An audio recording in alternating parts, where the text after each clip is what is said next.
Thank you very much. I'm Richard Jordan, chairman of the conference.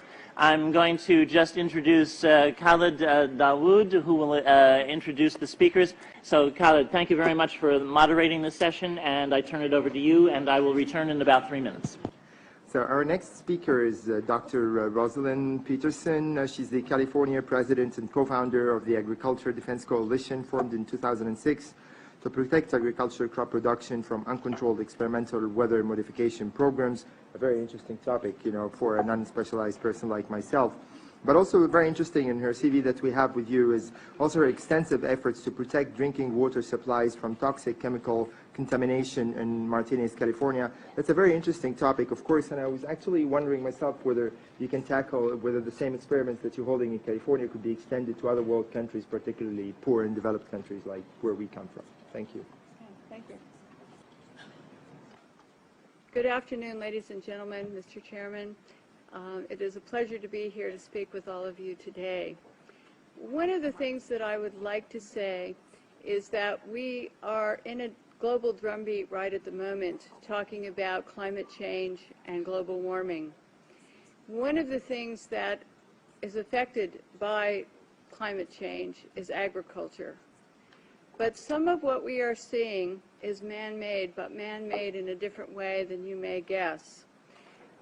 Weather modification programs, experimental ones done by private companies, done by the United States government, done by states across the United States are underway. There's more than 50 of them in operation across the United States. All of these impact agriculture because they change the microclimates needed for agriculture to survive. None of these programs that I know of today, and this is all public record, are available at any time with oversight, agricultural oversight or public oversight. These programs impact agriculture, and there are programs around the world. International corporations are modifying our weather all the time, and they're modifying it in ways that cover thousands and thousands of square miles. Most of it is chemically altered, so that what happens is that we are putting chemicals, ground-based chemicals that are shot into the air, or chemicals coming from airplanes that change and modify our weather. So one of the things that I'm concerned about and that we need to address in the future is how these programs are impacting microclimates needed for our crops to survive and needed for pollination. If we change the growing season, the pollinators may not survive, and also our crops, our flowers, and our tree crops may not get the pollination needed.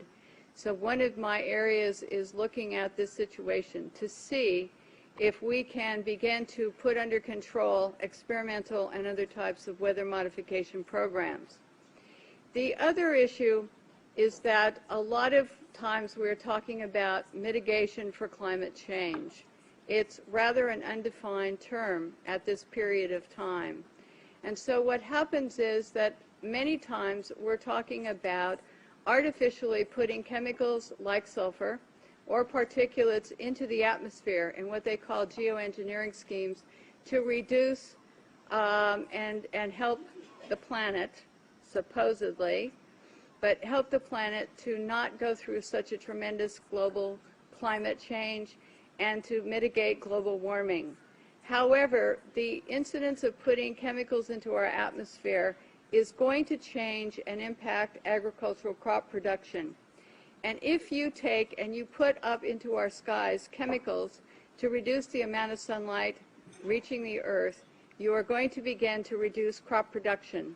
Studies at the University of Illinois on corn crop production show reductions. Without the process of photosynthesis, whereby plants from direct sunlight gain the energy to grow, to produce crops, we are going to find ourselves, if we mitigate in that direction, impacting the crop production not only here in the United States, but worldwide. One of the things that is impacting crop production right now in the United States and reducing photosynthesis and also impacting the ability of solar power panels to generate the type of power that they should is persistent jet contrails. NASA talks about persistent jet contrails as exacerbating global warming because they trap warmth in the atmosphere when they produce cirrus and man-made clouds. NASA also talks about that that these aircraft leaving persistent contrails are changing our climate. And when they change our climate to the degree that one jet can leave a persistent jet contrail which will spread across our skies from what this picture up here on my left on the screen looks like, which is a trail left by a jet, that trail can expand to 4,000 kilometers and last for 20 hours. This was unheard of in the early 60s and the 70s, and it wasn't until the late 1980s that there was a change and we started to have persistent jet contrails that persist. NASA studies show that part of our global warming problem could be attributed to these types of contrails and the jets that leave them.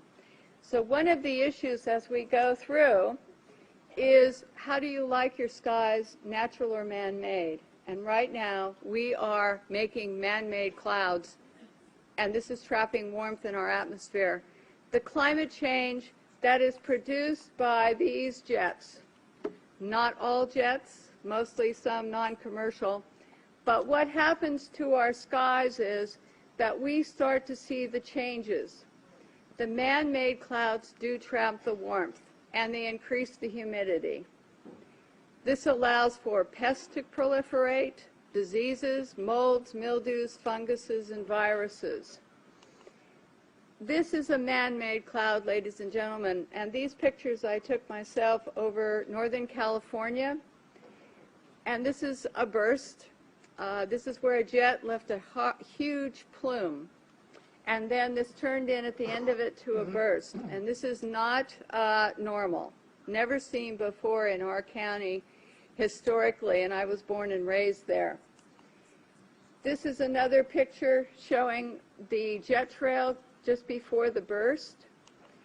This is our skies, and I want you to know that what you're seeing now, a lot of times many scientists know, especially at NASA and in other areas, that the skies that we're seeing are not normal cloud formations. These are man-made.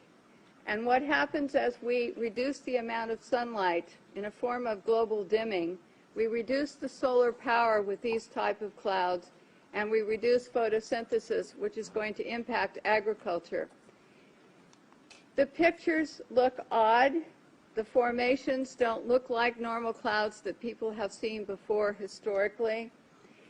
This is another type of man-made cloud, and what we have done and what you're seeing here is we have the photographs from the times that the jet leaves the first trail as a thin, spindly trail to where they form into these different types of cloud formations. All of you can start looking up and seeing this. What happens is that there are experiments, and there's a color, you can see some color in this photograph. And part of what we're doing also is we're sending up canisters. The United States government, NASA, the U.S. Air Force, is sending up canisters into the atmosphere filled with chemicals to modify and experiment with our ionosphere. And when we modify and experiment with our ionosphere up here, we create experiments which they can see through these persistent jet contrails as they stay in the sky for long periods of time, and they can watch the experiments. The type of chemicals they are using are aluminum, barium, strontium, and these canisters are sent up on rockets, and what they do is they superheat the canisters to create experiments in our atmosphere. The experiments can give you colorful auroras, which they talk about as being wonderful. Many times people think that the auroras in Alaska and the ones we see are normal, but there's beginning to be more and more seen across the United States and elsewhere where aluminum, trimethyl aluminum experiments to make clouds are beginning to impact us. The reason I am concerned for agriculture is that none of these experiments have any public oversight nor agricultural oversight. Our drinking water is impacted because the chemicals are now beginning to show up in our drinking water. In California, the State Department of Health drinking water tests were examined between 1970 and this year, and we found unusual spiking in barium, aluminum, strontium, magnesium, calcium, manganese. And all of these spiked at the same time in various drinking water supplies across the state of California and also in Arizona. So what's happening with these atmospheric tests is that aluminum, as one example, gets into, with increased pollution and acid rain, gets into the root systems of our crop trees and our trees, and it looks like the trees are dying of drought. But they're not. What happens is that the root systems can no longer absorb the water and the nutrients needed to survive. Many of our forests in Redding, California and other areas are dying. The oak trees, the redwood trees, the Douglas fir across the United States, many areas. We believe that these trees are impacted because they cannot absorb enough water because aluminum is going into their root systems. Also, molds, mildew, and fungus from warmer temperatures produced by persistent jet contrails are also allowing pests and molds to proliferate, also impacting tree health and crop health. The skies that you see up here, it is important to note, have a white haze to them. When crossing the United States 2 days ago, we saw this man-made produced haze all the way across the United States.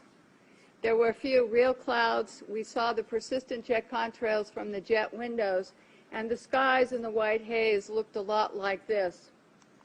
So one of the things that we need to really look at is that jet fuel emissions contaminate our air, much as automobile exhaust. They know from scientific studies back in the 1970s that they deplete beneficial ozone in the atmosphere by releasing nitric acid. So one of the things that we need to look at is the impact of just jet fuel and just the emissions from jets as well. I want to go on and talk briefly about a couple of issues here that I think are important for everyone to realize. If we don't look at the problems that we are creating, the atmospheric testing programs, in other words, the jet contrails that are warming our climate, and we say to ourselves, we want to geoengineer something else. We want to add more particulates to help global warming or to stop climate change. What we're going to have is we're going to have a pea soup up there of chemicals which are going to be detrimental to our health. It is much better to take the EPA model of the 1970s, where the Environmental Protection Agency was designed to put in regulations to reduce the pollution at its source, to reduce and put caps on how much pollution corporations, cars, automobiles were putting into the atmosphere. One of the things that we're talking about as mitigation is to go into geoengineering plans which add more chemicals to our atmosphere, which are going to get into our drinking water supplies, which are going to get into our soils, which are going to impact our trees. Our trees across the United States, many of them in many areas, especially Mendocino, Lake, and Sonoma County, are dying. They are not healthy as they used to be. And this problem, having traveled across the United States into some other areas, seeing the pictures coming in from across the United States and other countries, we're finding that there's beginning to be an impact from all of these programs and all the chemicals in our skies. And so one of the things we need to think about and work for is reducing pollution. Alan Buckman from the California State Department in Fish and Game talked about microbes, and they're important to the environment. We have at our disposal already some technologies and already the wherewithal to begin to make the planet more healthy and to put it into a different perspective. But if we go to the geoengineering schemes that are waiting in the wings, thousands of them, to put the particulates up and sulfur, then we are going to be in trouble with agriculture across the United States and around the world. It is time that we look at some different solutions that are already here And it's time that we look at what's happening in our skies and say we don't need to add any more chemicals. We are doing enough. And what these experiments in our skies are doing with atmospheric heating and testing, we don't know. But the chemicals are showing up in our drinking water. So in closing, I would like to say to all of you and to encourage you to know that just what I showed you today is beginning to impact crop production in the United States. And we're seeing higher UV radiation that is burning the tips of our trees and our plants.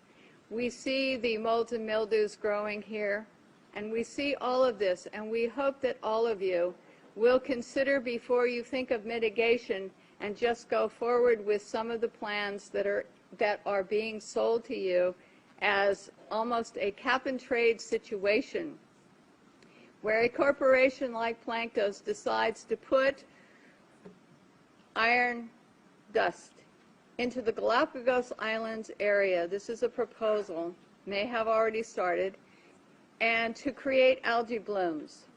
And yes, they're saying, yes, we're going to help the environment because we're going to create these algae blooms for more oxygen. But what happens is it's going to impact the marine life in those areas. As a geoengineering plan, it is going to be sold. The credits for this, the supposed benefits, is to be sold as credits to people who want to pollute more. And here's the really awful twist to this, in my opinion, is if we sell pollution credits to polluters to ask them so that they can pollute more, we're only going to add more to our climate change and to our global warming processes. We have to say, no, we don't want money market schemes that are going to go into the ocean and change something possibly to the detriment of our oceans or our air in order to sell credits to someone who wants to pollute more. Ladies and gentlemen, this is a consideration for all of you when you start to talk about caps and trades, when you start to talk about geoengineering plans, because we don't need a money market scheme. We need to have and use the microbes available to us, the science available to us to reduce the pollution that we're putting into the atmosphere, and we need a new direction, and I think that this might be a good one. So I hope that all of you will consider what I have to say today, and I want to thank you once again for listening to what I had to say. Thank you.